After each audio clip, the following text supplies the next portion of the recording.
تو ممکن ہے کہ وہ امپلائیز کو ایکسپلائٹ کر جائیں، ورکرز کو ایکسپلائٹ کر جائیں. یہ مسئلہ ہے انسانیت کے ساتھ.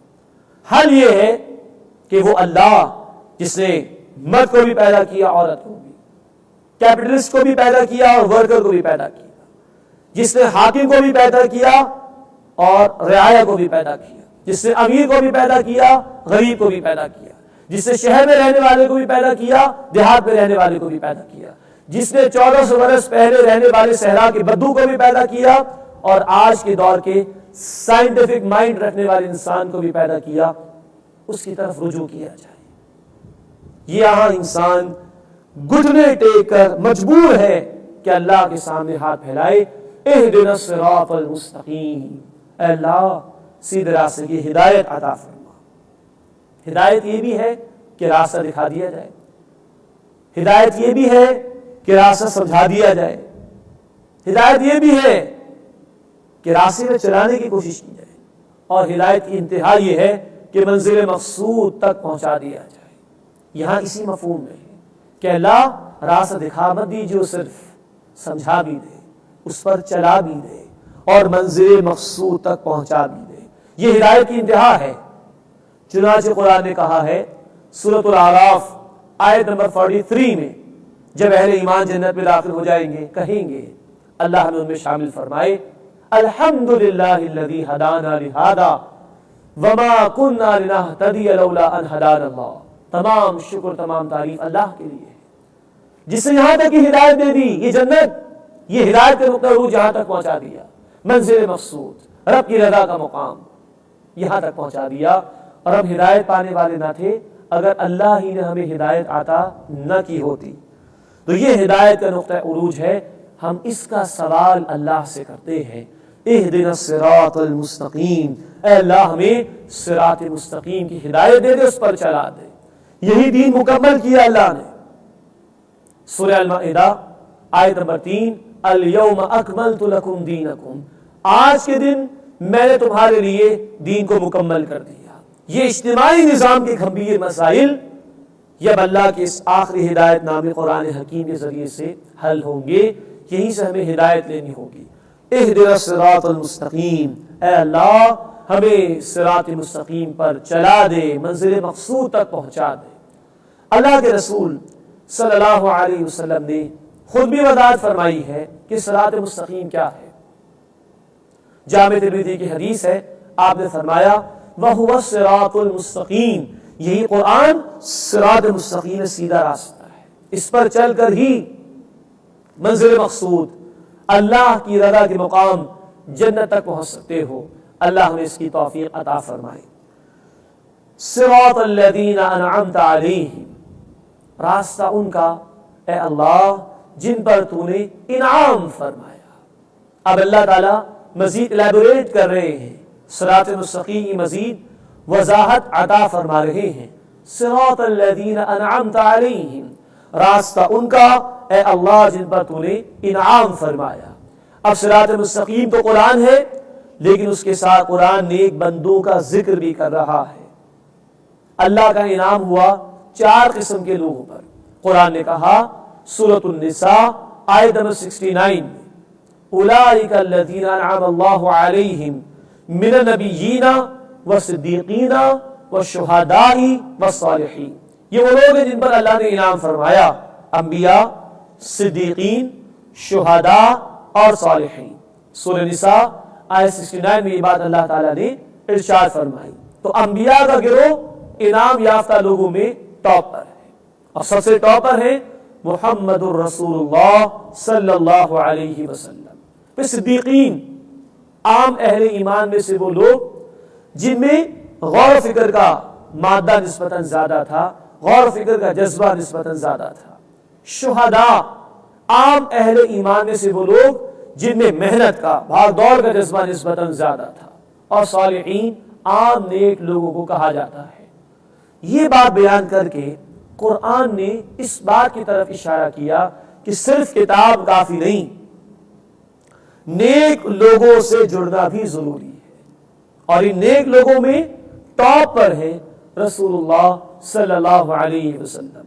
چنانچہ یہ بات پیش نظر رہے کہ دین کا نظام مکمل ہوتا ہے قرآن جمع سنت رسول صلی اللہ علیہ وسلم سے، شریعت کی تکمیل ہوتی ہے قرآن جمع سنت رسول صلی اللہ علیہ وسلم سے۔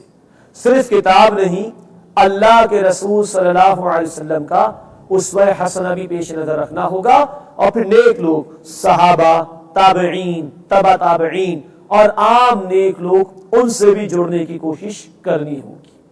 صراط الذین انعمت علیہم، راستہ ان کا اے اللہ جن پر تو نے انعام فرمایا، غیر المغضوب علیہم، جن پر نہ تیرا غضب ہوا، ولا الضالین، اور نہ وہ گمراہ ہوئے۔ یہ ایک ہی گروہ کا بیان ہو رہا ہے، اے اللہ وہ لوگ جن پر تو نے انعام فرمایا، and at the same time ان پر نہ تیرا غضب ہوا اور نہ وہ گمراہ ہوئے۔ یہ ہے مکمل دعا جو سکھائی جا رہی ہے، غیر المغضوب علیہم، جن پر نہ تیرا غضب ہوا، ولا الضالین، اور نہ وہ گمراہ ہوئے۔ قرآن ہمیں بتاتا ہے، اور اللہ کے رسول صلی اللہ علیہ وسلم نے بھی فرمایا مسند احمد کی حدیث میں، مغضوب علیہم سے مراد یہود ہیں جن پر اللہ کا غضب ہوا۔ سورہ البقرہ آیت 61 میں بھی ذکر ہے کہ یہود پر اللہ کا غضب ہوا تھا۔ اور مسند احمد کی روایت کے مطابق اللہ کے رسول صلی اللہ علیہ وسلم نے فرمایا کہ ضالین، گمراہ ہونے والوں سے مراد نصارہ ہیں۔ عقیدے کی گمراہی، عیسیٰ علیہ السلام کو خدا کا بیٹا قرار دے دیا، سورہ توبہ آیت نمبر 30 کے مطابق۔ عمل میں انہوں نے رہبانیت اختیار کر لی، دنیا کو ترک کر دو اور کونے خطرے میں بیٹھ کر بس عبادت کر لو، اس کے بڑے برے نتائج نکلے۔ سورۃ الحدید آیت نمبر 27 میں اس کا ذکر قرآن نے کیا۔ تو عقیدے میں بھی بگاڑ آیا اور ان کے عمل میں بھی بگاڑ آیا۔ ضالین سے مراد نصارہ ہیں۔ یہ تشریح خود اللہ کے رسول صلی اللہ علیہ وسلم نے بیان فرمائی۔ لیکن یاد رکھنا چاہیے قرآن تو ہمیشہ کے لیے، تمام انسانیت کے لیے ہدایت نامہ ہے۔ یہ دعا سورۃ الفاتحہ کی ہر نماز کی ہر رکعت میں ہم پڑھتے ہیں، تو صرف ہم گزر نہ جائیں کہ یہ یہود کا بیان ہے، ہم گزر نہ جائیں کہ نصارہ کا بیان ہے، نہیں، ہمیں ان رویوں سے بچنا ہوگا، اس روش سے بچنا ہوگا جو یہود اور نصارہ نے اختیار کی، تو وہ صراط مستقیم سے ہٹ گئے اور اللہ کے غضب کا شکار ہوئے اور گمراہ ہو گئے۔ یہود اللہ کو ماننے کا دعویٰ کرتے تھے، کتاب کو ماننے کا دعویٰ کرتے تھے، لیکن قرآن کا بیان ہے، سورۃ البقرہ میں اس کی تفصیل آئی ہے کہ اللہ کی کتاب کو انہوں نے فراموش کر دیا تھا، جانتے بوجھتے اللہ کے دین کے تقاضوں پر عمل کرنا چھوڑ دیا تھا، اللہ کے دین کے لیے محنت کرنے سے جی چرا لیا تھا انہوں نے۔ جب یہ غداری انہوں نے اللہ کی کتاب اور اللہ کے دین سے کی، تو اللہ تعالیٰ نے ان کو اپنے غضب میں مبتلا کیا۔ نصارہ اللہ کو ماننے کا دعویٰ کرتے تھے، لیکن عقیدے میں بگاڑ پیدا کیا، جانتے بوجھتے، عمل میں رہبانیت اختیار کی، جانتے بوجھتے، اور اللہ کی واضح تعلیمات کو فراموش کیا، تو وہ گمراہ کر دیے گئے۔ تو ہمیں بچنا ہے کہ ہم اللہ کی کتاب کو کہیں فراموش نہ کر دیں، اللہ کے دین کی محنت کو فراموش نہ کر دیں۔ ہمیں بچنا ہے کہ ہم خود ساختہ عقیدے نہ گھڑ لیں قرآن و سنت کے مقابلے میں۔ ہمیں بچنا ہے جب اللہ کی کتاب کی تعلیمات کو اور اس کے رسول صلی اللہ علیہ وسلم کے مبارک طریقوں کو فراموش نہ کر دیں۔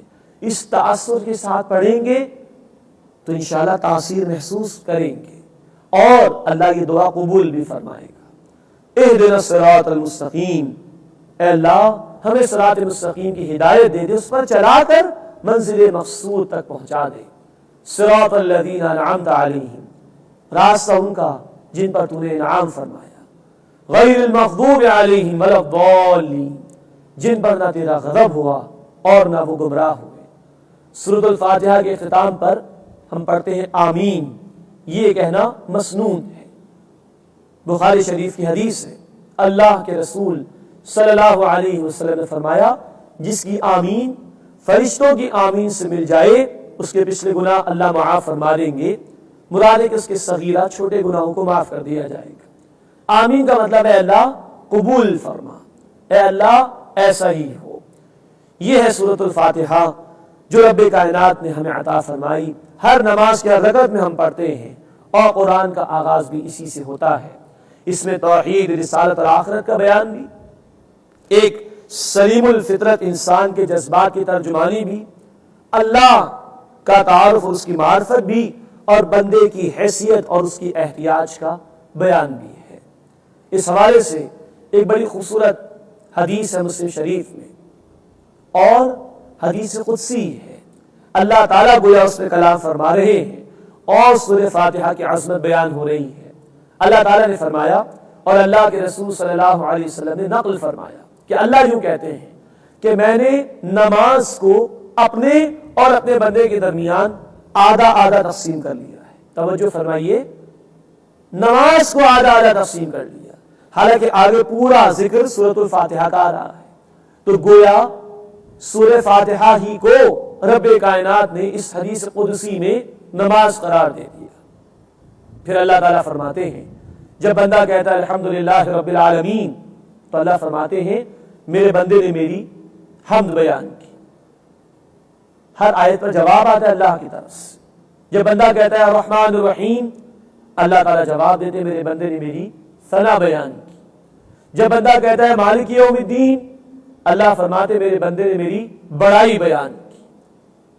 جب بندہ کہتا ہے ایاک نعبد و ایاک نستعین، تو اللہ کہتے ہیں یہ میرے اور میرے بندے کے درمیان کامن ہے، مشترک ہے، اور میرے بندے کو دیا جا چکا جو اس نے مجھ سے مانگا۔ غور فرمائیے، اللہ فرما رہے میرے بندے کو وہ دیا جا چکا، he has been granted، جو اس نے مجھ سے سوال کیا۔ اور جب بندہ پڑھتا ہے، کہتا ہے، مانگتا ہے اہدنا الصراط المستقیم صراط الذین انعمت علیہم غیر المغضوب علیہم ولا الضالین، تو اللہ فرماتے ہیں یہ سب میرے بندے کے لیے، اور میرے بندے کو دیا جا چکا جو اس نے مجھ سے سوال کیا۔ کتنا بڑا انعام ہے اللہ کا، کتنا بڑا اعلان ہے اللہ کا، جو بندے نے مانگا وہ دیا جا چکا۔